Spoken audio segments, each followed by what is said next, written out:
fairly quick, but as usual, please use the chat feature to submit any questions, and I will answer those as we go through the information this morning.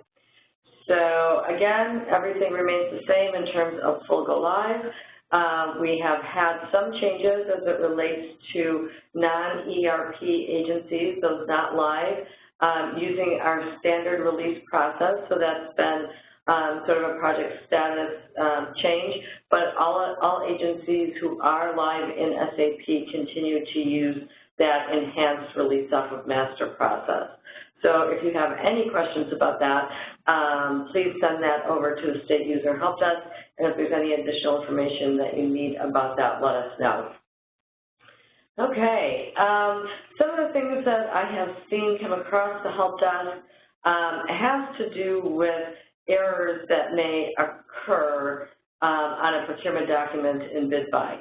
So these are errors that people have identified after the fact, and specifically related to, how do I go about, I processed this and now I'm looking back on it and I see that I have an error that needs to be changed. In instances where the state makes an error, you can use on the bid the amendment button, or on the PO a change order button to revise errors. So you can go in, make changes, make corrections when you want to revise and make an update to some sort of an error. One of the considerations is, if you make an error and it's, significant enough that you want to go ahead and correct it for the record, correct it for the permanent procurement file, but, there's not necessarily a need to go out and send a new notice. You don't have to resolicit as a result of the error. Always consider using the notes feature to document what the error is. You can also attach something on the attachments tab that will detail any changes that you might have made to the document, with the message being, when you are making changes to fix an error for something that has occurred in BidBuy, what you do not want to do, and what I have seen a couple of instances or comments about is, well, I had an error, so I went out and I cloned the bid and I made a new bid. You don't necessarily want to do that. You may, want to go down that path if you're in the process of resoliciting and having to start a procurement over. But if really all you need to do is create some sort of a note or an update or a comment or a fix for the permanent record, please do that, through the standard processes. Do not clone out existing documents so that you can correct an error. And, the primary reason for that is BidBuy serves as that permanent procurement file. It is the location where everyone is going to look. And, I'll show you in just a minute, all of our documents related to a specific procurement need to be linked in some way so that it is very easy to see, this is the progress of this procurement, this is how we got the rec, here's where the approvals were, here's the postings, here's the awards, here's the notifications, and you do not want to have the result be that you have a disconnected document out there somewhere related to that procurement that no one knows is out there. So when the state makes an error, you will want to go ahead and make sure that you are creating your change to one of the existing documents that is linked together. If a vendor makes an error, we've had some questions about that, and after a quote has been submitted, the vendor nor the state who may be submitting that quote on behalf of the vendor cannot go back and make a revision to that quote. Once that quote is submitted, that quote is in lockdown status. But if you do need to make, or a vendor, needs to make a revision to their quote, let's say, it's an IFB and, it's prior to the bid opening and they submitted a quote and they realize, oh, you know what, I needed to add, additional information. I forgot to attach a document. I needed to change my price. Whatever their revision might be, the step is to create a new quote. So you don't go back in and create, the vendor doesn't go back in and create a revision to the quote. You create an additional quote. include information in the short description that would say this is a revised quote, so that it's very clear what the intent was, and submit that new quote that is correct and accurate. So are there any questions about that?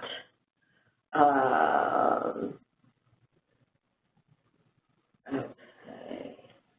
So someone says,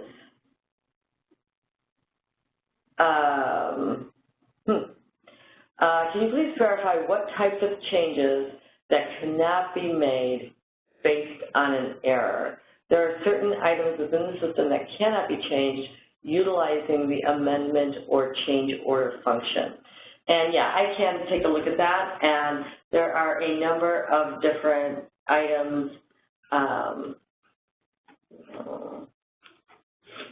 There are a number of different items that are locked down. It's not extensive, but there are items that are locked down that you cannot make changes to, so we can go ahead and take a look at that.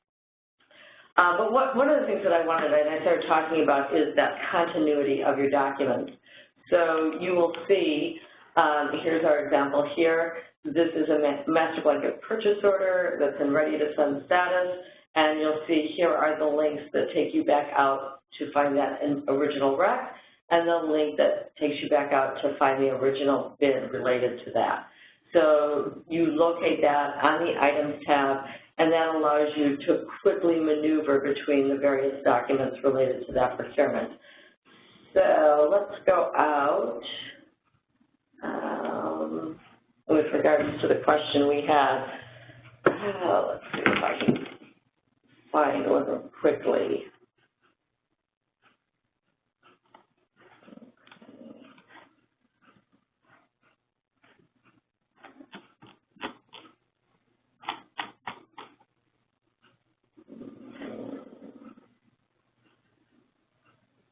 I'm out of the train environment, so it's not always, let me go with this.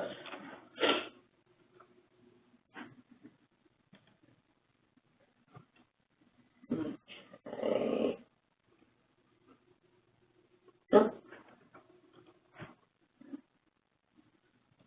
Go here.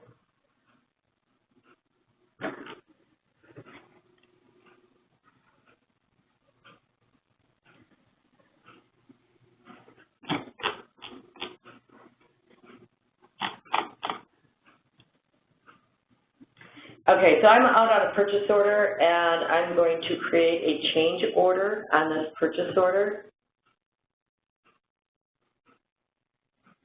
And you'll see here that there are specific tabs. Any of the tabs that are open that have the box around them are tabs that can be updated via a change order. But there are certain things that are locked down. For example, the status on this purchase order. You cannot go in and change the status, after a purchase order or a rec or a bid has been sent or moved to the next document. That's an example of something that cannot be changed. Another example of something that cannot be changed for correction purposes is the purchase order type, or the rec type, or the bid type, PO type, purchase. Those kinds of things cannot be changed. And the reason for that is once you establish the type that it's going to be, the system sets up the specific fields related to that type. So if you were to attempt to make a change after a purchase order has been sent, it really calls for an entirely new set of fields and information, and so that's the reason. So there are not a lot of fields that remain locked down. We try and make everything as flexible as possible so that you can go in and make changes. Another example here of something that cannot be changed is on the org. You just cannot go in and change the org. It would require too many domino effect changes to make that change. So those are the kinds of things that are not allowed to be changed, are those things that would have such a substantial impact on that document that changing it is not practical. The actual cost here, this is a field that's auto-tabulated, so it's not a field that we have open for editing. that is a dependent field based on other information within the system. You know, things like the date last updated, that's not something that you're going to be able to change. Coming across out here, you'll see on your items tab, you can change your quantity. If you drill down further, you can see that you can change your unit cost here. So if you were to change your unit cost here and save that, then that would reflect on that other field that was locked down. That was the reason. So hopefully what you are seeing is that we have as few lockdown fields as possible. And then you'll see here you have your subcontractor information. If there was some here, you could go out and make changes there. Addresses can be changed after the fact. Accounting information can be added to, supplemented, or updated. You can add files and forms after the fact via a change, and then you see all of your changes reflected out here on the summary. So had I made changes? And here is your comment area for your change order. So, you know, if you are making those changes, be sure to detail what those changes are. But the key takeaway is make sure that you are making your changes. Let me find our PowerPoint here.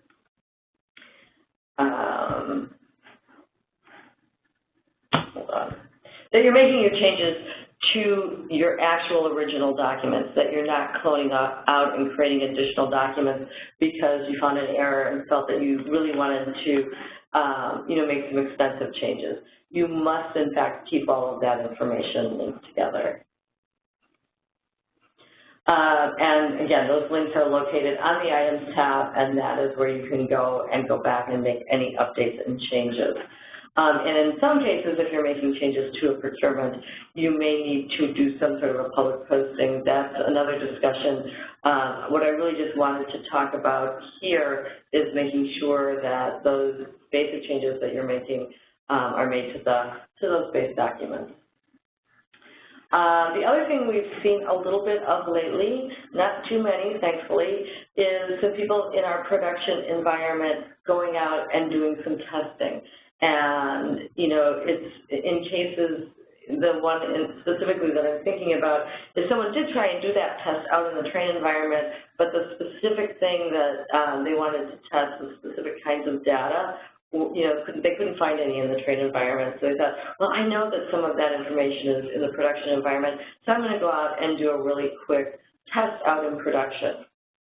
You do not want to do any testing whatsoever or put in any procurement documents at all that are not true actual procurement documents in the production environment.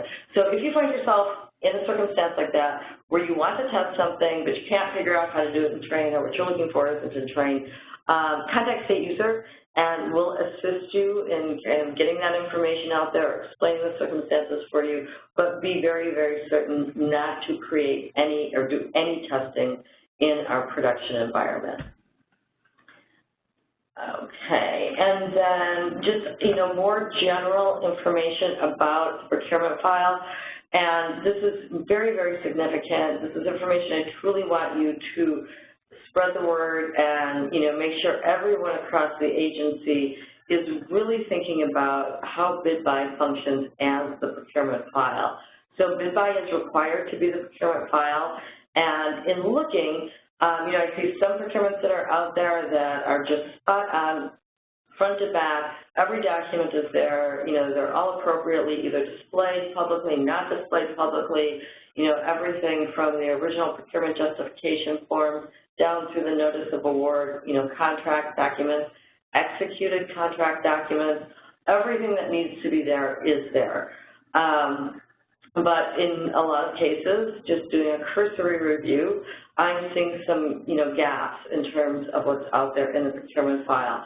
It is an audit risk for your agency, and I, you know, did a double check to see what the status was, because we have, you know, some changes to our, you know, file document, our procurement file documents that are required. The procurement file checklists are in the process of being updated, so hopefully very soon we'll be able to share with you that they have all been updated. As I understand, they're very close to being finalized. But all of the basics remain the same.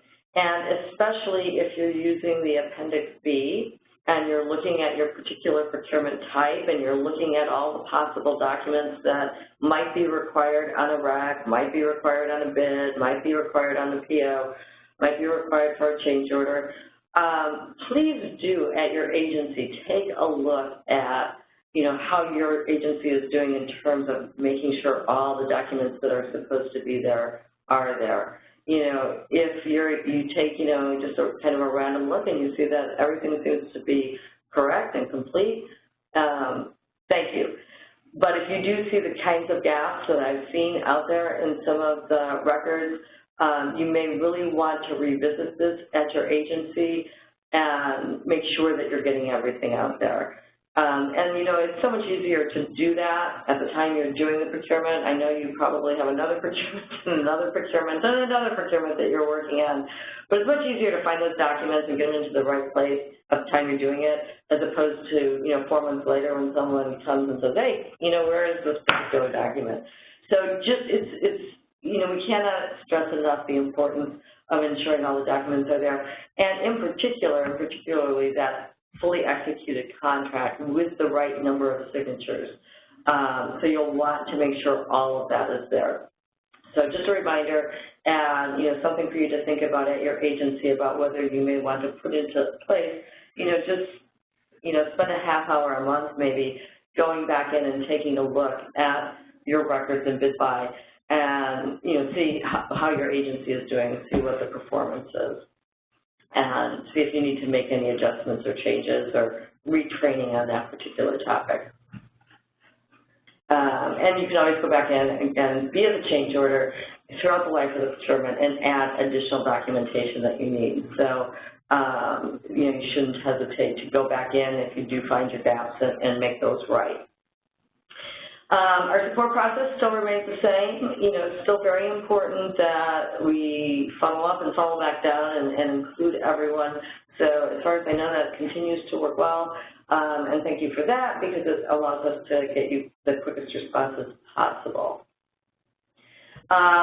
Still, agency readiness, even though you've been live in BidBuy for a while, and especially probably now that you've had that experience and some time with the system, it's always time to continue to evaluate your business processes and say, where can we streamline, what can we do to reduce? And I know agencies continue to modify approval paths, and please continue to do that so that you have the best and most effective approval paths in the system. And if you have not completed inputting all your agency contracts that are going to need to be put in, please continue to get that finalized and resolved. Thank you for everyone who's out there doing staff training, because I know that's going on out there all the time, whether it's formal or informal, looking over someone's shoulder. So thank you for really being diligent and making sure that the information gets shared. And as always, are your registrations and your deactivations up to date? And just always a reminder we like to keep in here. Here is your list of contacts as it relates to the help desk. Nothing has changed there. The same thing with our alternative forms. Nothing has changed there. We're still working on finalizing that BEP process, and I think that should be coming very soon. But I know you've heard that before. But we are continuing. Just so you know, it's not something that that has slipped off our desk. We're continuing to work on that particular process. Let me see if I have. It doesn't look like I have any other questions. So that really covers all my prepared information for this morning. I will go ahead and put the call on hold and wait and see if we have any additional questions come through.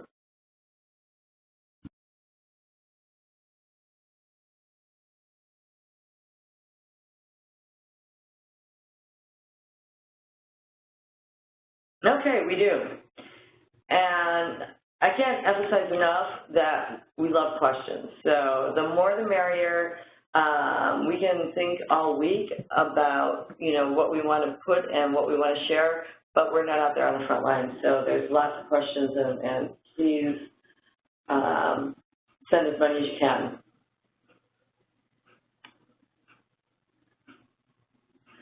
So someone says, can the quantities in BidBuy change after the bid has been opened? So I believe the answer to that would be no. It's probably best presented to the individual SPO, but a change in quantity is typically a material change. There may be some exceptions to that and would likely necessitate, a new bid, but that is definitely an SPO type of question. So that is not specific to BidBuy. But in terms of the functionality within BidBuy itself, it could be, but the question really comes down to, is it permitted? Is it permissible? And that goes to your SPO. Another question. Yeah, so someone asks a really good question, which is there a process in place yet for changes to a vendor, such as a novation with a new theme? That process is, we are continuing to finalize that process. We've evaluated a number of various options and needs that exist at different agencies, and no, that has not been finalized. If you have an immediate need, please reach out to us at the State Help Desk, and we will assist you in working through a novation process at this time based on the information we have. But no, we do not have a formal guide to guide you through that process at this time. Someone says, can you tell us whether the train environment is configured the same as production? And the answer to that is yes, mostly yes. So we make every effort to keep all of the environments up to date at the same time. We do have occasional circumstances where we have an immediate need to create a change in our production environment, and we do not have the time available, especially with our short staffing right now, to go back in and make those immediate changes in the train environment and other environments that we have. But the intent is always to keep them very well aligned. One example of that is right now in our production environment, we had gone through and we had added to our list of special procurement types. So there were originally 4 special procurement types, and I think now we're down to about 11 special procurement types on the accounting tab. That was an immediate change that needed to take place. We were able to make that in production, and we will very quickly be making that in the train environment. So that's an example. But in terms of, the base system functionality, the basic system functionality in train should mirror production. And if you see something that you think is out of sync or it's just confusing to you, let us know, because we try and keep them as close as we possibly can at all times, with some exceptions. Can you make changes? This is a really good question. So can you make changes on a procurement without sending it to the vendor? And the answer to that is yes. So if you're on a purchase order and you're going out and you're making that change, and maybe, you're changing a phone number, something super minor, you want it accurate, you want it correct, but it's not something that you need to send to the vendor, who's then going to pick up the phone and call you and say, well, what is this about? You just have a minor thing that you're changing. You could absolutely do that. So after you go through and you make the change and submit it for approval, if it needs to be submitted for approval, and go through the approval process, when you go to send that change order, there will be an option to set the sent status. So there's 2 options. You can either send it to the vendor, or you can just send it and set it to sent status without actually sending the vendor. So that's a really good question. Another question. So if an agency's record retention schedule does not currently account for electronic records, are they still required to use BidBuy as the procurement file? The answer to that is absolutely yes. And the answer is mostly yes. So absolutely, BidBuy has been established through CPO notice as being the procurement file.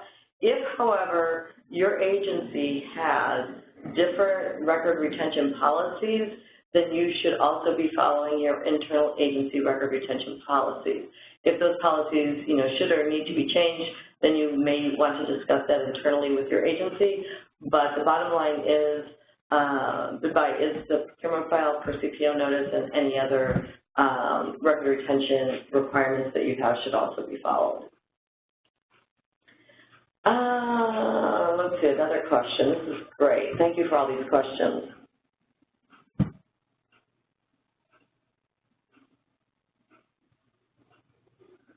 Oh, I just made it top. Let me find this question.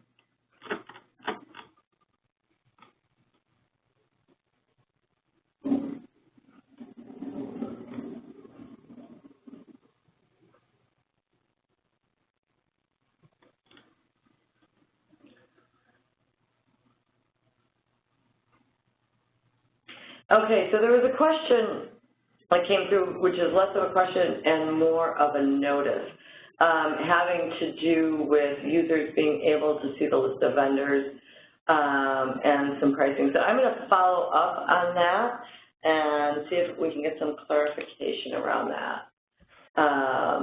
So I will follow up immediately after this. Thank you.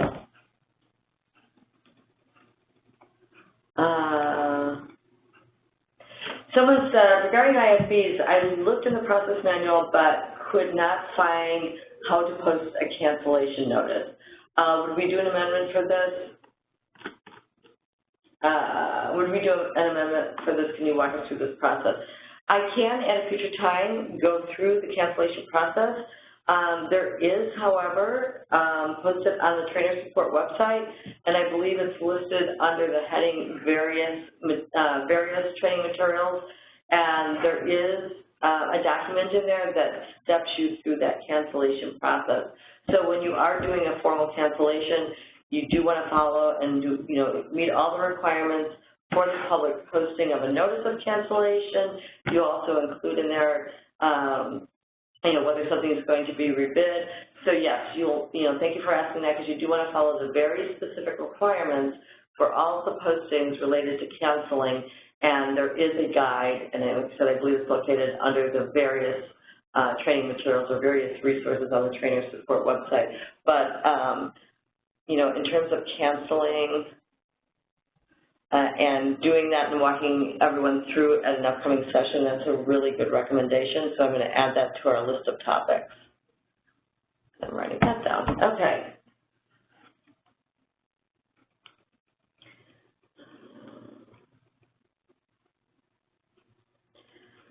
So someone wants to know if we can put all Q&A in an FAQ. At this time, we don't have the ability to transcribe all of our Q&A, and you're right, the questions this week are great. But these recordings are posted, and we usually, when we post them, try to include the topics that are covered. So they are available for the future, but we do definitely have plans as we bring on additional staff to create more robust FAQs. So absolutely something that we will be doing in the future. Okay.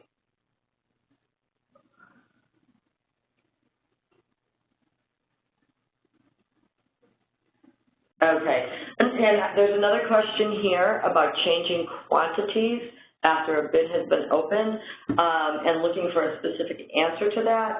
I would once again just refer you to your SPO for a determination as to whether or not a quantity can be changed once a bid has been opened. That's, there are so many potential variables to something like that those of us here at BidBuy are not in the position to make that determination for you. So if you have a circumstance, you've opened a bid, and you're going to change a quantity, refer that question with regards to that change in all the specific details to your SPO. Okay, good question. So I'm going to put us on hold again to see if anyone has any other questions after I've, given you my responses, and see if there's anything else that I can assist with.